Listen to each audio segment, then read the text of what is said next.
जय श्री राधे राधे, जय श्री श्याम।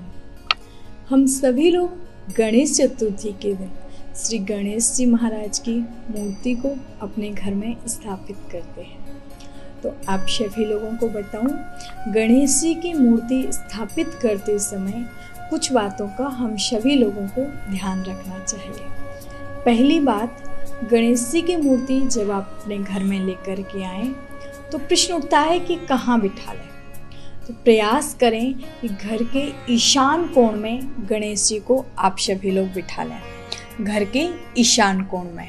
और अगर ऐसा संभव ना हो किसी कारणवश, तो जहाँ भी आप गणेश जी को बिठा लें तो ध्यान रखें कि गणेश जी की मूर्ति को जिस जगह बिठा रहे हैं वहाँ पर कोई भी बाथरूम इत्यादि का कोना ना हो, बाथरूम इत्यादि की दीवार ना हो। दूसरी बात, गणेश जी की मूर्ति, जिस मूर्ति को आप घर में लेकर के आ रहे हैं, तो ध्यान रखें कि वो मूर्ति नृत्य करती हुई मूर्ति ना हो, क्योंकि जो नृत्य करती हुई मूर्ति को यदि हम अपने घर में बिठाते हैं तो हमारे घर में प्रत्येक कार्य में अस्थायित्वता होती है, कोई भी स्थिर रूप से हम काम नहीं कर पाते हैं।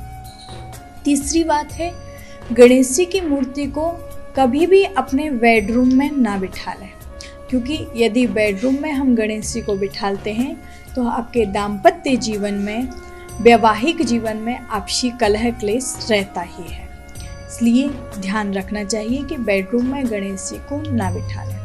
चौथी बात है कि गणेश जी की जो मूर्ति हम लेकर के आ रहे हैं वो मूर्ति, ध्यान रखें कि उनकी जो सूंड हो वो सूंड बाईं ओर हो, दाईं ओर ना हो, क्योंकि जो दाहिनी सूंड वाले गणेश जी होते हैं उनकी जो पूजा होती है वो विशेष नियमों के द्वारा पूजा की जाती है, जिनको गृहस्थ जीवन में हम लोग नहीं कर पाते हैं।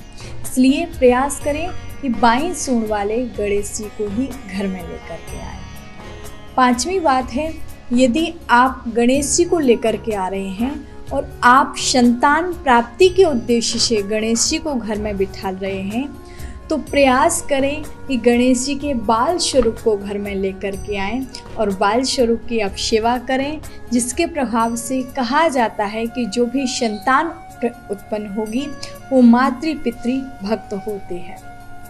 छठवीं बात है कि यदि आप व्यापार वृद्धि के उद्देश्य से गणेश जी को घर में लेकर के आ रहे हैं तो गणेश जी की जो मूर्ति आप लेकर के आएं वो ध्यान रखें सिंहासन पर बैठे हुए गणेश जी और आशीर्वाद देते हुए गणेश जी हों तो ज़्यादा अच्छा है। जिनके घर में ऐसे गणेश जी आते हैं उनके घर में हमेशा व्यापार की वृद्धि होती है।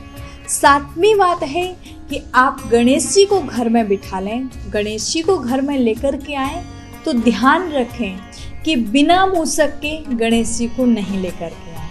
मूसक गणेश जी की सवारी है और गणेश जी के साथ साथ उनकी सवारी का होना भी बहुत आवश्यक है।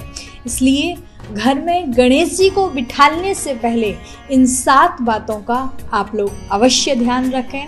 इन 7 बातों का नियम पालन अवश्य करना चाहिए और आप घर में गणेश जी को बिठाते हैं तो रिद्धि सिद्धि स्वयं आपके घर में अपने आप ही पधारेंगी।